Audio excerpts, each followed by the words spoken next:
अस्सलाम वालेकुम बाबा जी। शाह जी फड़ियो फड़ियो।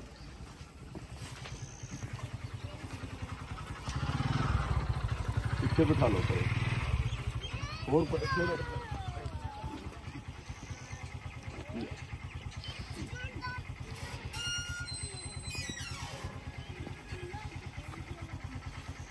बंद कर लो स्कूटर, इत्थे आ जाओ साडे कोल ही।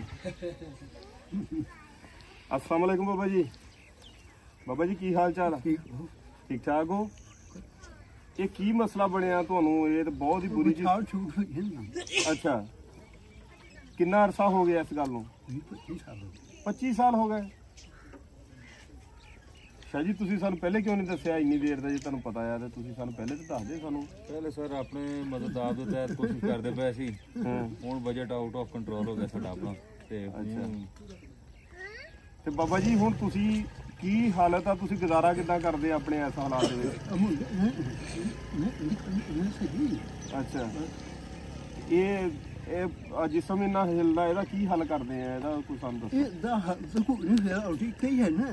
ਅੱਛਾ, ਉਹ ਕੁਝ ਹੁੰਦਾ ਤਾਕਤ ਦੇ ਟੀਕੇ। ਆ ਤਾਕਤ ਦੇ। ਅੱਛਾ, ਮੈਂ ਤੁਹਾਨੂੰ ਸਾਡੇ ਕੋਲ ਨਾ ਇੱਕ ਤੁਹਾਡੀ ਅਮਾਨਤ ਆਈ ਆ, ਪੈਸੇ ਗਿਣ ਸਕਦੇ ਆ? ਅੱਛਾ, ਗਿਣ ਲਓਗੇ ਪੈਸੇ? ਨਹੀਂ शाह जी आप पैसे गिनो जी।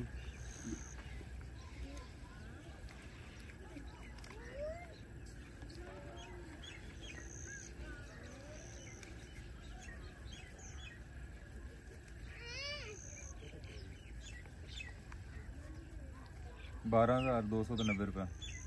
ये 12,290 रुपए ना जी उमर साहब ने यूके तो, इंग्लैंड तो। ठीक है, ये उन्होंने पैसे भेजे है जी। ये ठीक है, ਤੇ ਤੁਸੀਂ ਸਾਨੂੰ ਹੁਣ ਇਹ ਦੱਸ ਦਿਓ ਕਿ ਤੁਸੀਂ ਅਗਰ ਤੁਹਾਨੂੰ ਅਸੀਂ ਕੋਈ ਕਾਰੋਬਾਰ ਕਰ ਦਈਏ ਛੋਟਾ ਮੋਟਾ ਠਈਆ ਜਾਂ ਉਹ ਕਰ ਲੂਗੇ?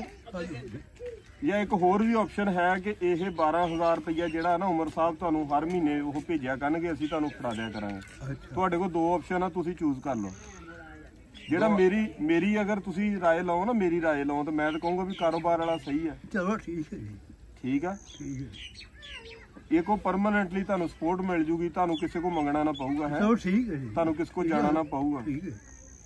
ਤੇ ਯਕੀਨ ਕਰੋ ਮੇਰੇ ਕੋ ਤੁਹਾਡੀ ਹਾਲਤ ਦੇਖ ਕੇ ਨਾ ਮੈਨੂੰ ਬਰਦਾਸ਼ਤ ਨਹੀਂ ਹੋਣ ਡਿਆ।